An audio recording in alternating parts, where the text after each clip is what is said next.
Back off, ape! Officer Darren McCluskey spat, his saliva hitting the man's cheek. Didn't you hear me? Or are you deaf too? Besides being a damn N*er? McCluskey adjusted his service belt, a twisted smile like a gash on his face. The man didn't respond. He was tall, broad-shouldered, dark-skinned. He said nothing, didn't raise his voice, didn't move. He simply took a handkerchief from his inside jacket pocket and calmly, slowly, with a deliberate slowness that burned McCluskey, wiped away the spittle. McCluskey snorted, irritated by the man's silence. What? Too good to answer me? Or waiting for me to drag you down the sidewalk like the rest of your kind? The man spoke at last. His voice was low, steady. Are you done? What did you say? I asked if you're done, the man repeated, calmly wiping his cheek. Because if not, I'd recommend you hurry up. McCluskey stepped closer, letting his badge catch the morning sun. And what are you going to do, huh? Cry about it. Play the victim like you people always do. The man lowered his hand, placed the handkerchief back in his jacket, and locked eyes with McCluskey. No fury, no fear. I'm just waiting for your performance to end, he said. I want to see how far you'll go. Something in a man's tone made McCluskey hesitate. Barely, but he pressed on. Look at you, he growled, spitting at the ground. Fancy suit, polished shoes. What are you trying to do, play white? Still, the man didn't respond. He adjusted a crease in his sleeve with surgical precision, eyes never leaving the officer. If you only knew how pathetic you look, McCluskey went on, standing there like you're not wearing an invisible leash around your neck. You people never learn. No matter how much you dress up, you're still the same. Just meet for the system. Across the street, two teenagers started recording. One held up a phone. The other glanced around nervously. McCluskey barely noticed. Well, he demanded, you just gonna stand there? Or should I ask for your ID and slam you down right here? I don't carry ID, the man said, his voice like distant thunder. I don't need it. McCluskey stepped closer, invading the man's space. Let me tell you something, he said, his voice low and venomous. No matter how hard you try, you'll never be one of us. I see you. I smell you. You're the same my grandfather hung from a tree in '63. And I swear if it were up to me, we'd still be. He stopped. The man was still watching him, silent. But something behind those eyes, some unspoken warning, tightened the knot in McCluskey's stomach. Don't do anything stupid, McCluskey warned, his hand grazing his holster. I don't want to blow your head off in front of witnesses. The man raised his hand slowly. Easy, officer. I'm not armed. I'm not looking for a fight. You better not be, McCluskey muttered, but his confidence was starting to waver. The teenagers were still filming. Passers-by had stopped. Then a black sedan pulled up, government grade, sleek, silent. The back door opened. The man turned toward the vehicle, then back at McCluskey, and for the first time he smiled. I think it's time, he said, and walked away. McCluskey watched, confused, uneasy. Something wasn't right. He turned to the teens and barked, "Move along," but no one budged. Not long after, his radio crackled. Unit 4, report to the station. Code 5. Repeat, Code 5. He wiped sweat from his brow. Code 5. That was never good. 20 minutes later, McCluskey stepped into Central Station through the back. People in suits paced the halls. Whispers. Folders. Federal energy in the air. At the desk, Daniels didn't meet his eye. Conference room. They're waiting. They? McCluskey asked, but Daniels was already looking elsewhere. He stormed into the conference room, then stopped cold. Everyone was there, detectives, uniforms, captains. No one spoke, and at the front stood the man from earlier. Same suit, same calm. Mr. McCluskey, he said, voice smooth as steel. What a surprise. McCluskey froze. The name hit him like ice. William Carter. He remembered the name from a buried email. Federal oversight, possible restructure. He hadn't cared. Carter stepped forward. I've spent months reviewing this department. Excessive force. Lost files. Cameras that conveniently failed. The names, I memorized them. He stopped behind McCluskey, and yours, officer, came up often. Gasps rippled across the room.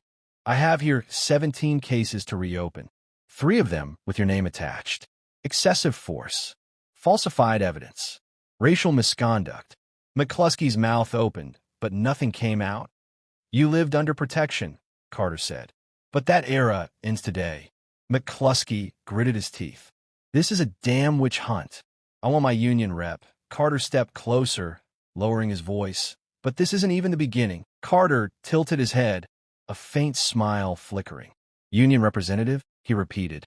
You'll get what's legally yours, though I doubt that'll help you now.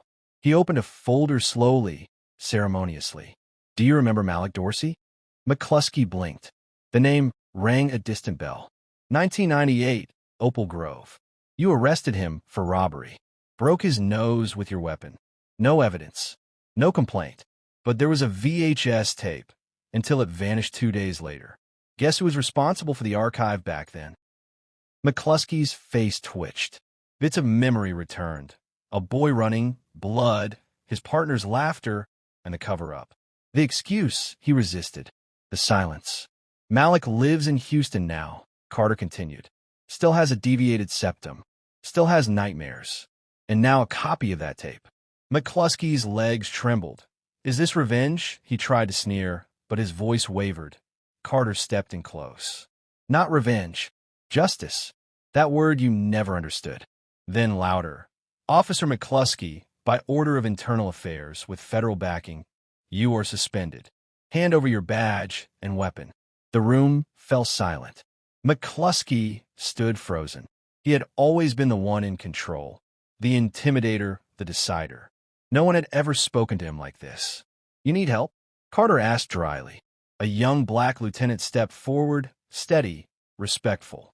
McCluskey lowered his gaze, unfastened the holster, placed his gun and badge on the table. The same badge he'd used as a shield for decades. This isn't an exception, Carter announced to the room. This is the new standard. If anyone here believes they can keep falsifying reports, threatening civilians, covering up abuse, I suggest you leave now. A few looked down. A ripple of unease passed through the room. Not fear, awareness. McCluskey was escorted down the hallway. Not cuffed, but everyone knew his freedom had a countdown. He wasn't a hunter anymore. He was the hunted. He passed colleagues. Some looked away. Others stared with quiet contempt. But the worst were those who didn't look at him at all, like he didn't exist. They led him into a small holding room. Peeling paint, cold bench. Sit, said an officer. The door shut behind him with a metallic click. Alone, for the first time in years. Meanwhile, Carter reviewed camera archives. An assistant slid over a tablet. This one's from this morning, she said. The footage showed McCluskey outside a store, spitting, yelling, sneering. You're the same dog my grandfather hung in '63. All recorded. The same pole camera he claimed never worked. Has it leaked yet? Carter asked. Not yet, she replied. Upload it. No edits. Let them see who's been wearing the badge. Moments later, the footage was online. Views skyrocketed. Reporters started arriving. Carter closed the tablet and turned to the team. Now comes the real work. He wasn't the only one. A hush fell over the room. I'll review every complaint, every bogus arrest, every unearned promotion. There are more McCluskeys among us. A young lieutenant raised his hand. What about the civilians? No one trusts us. Carter nodded. We'll go neighborhood by neighborhood. With new teams, cameras that can't be shut off, full transparency. An assistant rushed in. Sir, it's viral. Over 100,000 views. They're sharing it from Chicago. Protesters are outside. Carter looked out the window. A gray sky, a growing crowd. Some with signs. Ordinary people, no longer silent. Get ready, Carter said. What's next isn't a cleanup. It's a rebuilding. In the holding room, McCluskey pulled out his hidden phone. The screen lit up, his face mid-spit, the slur in subtitles.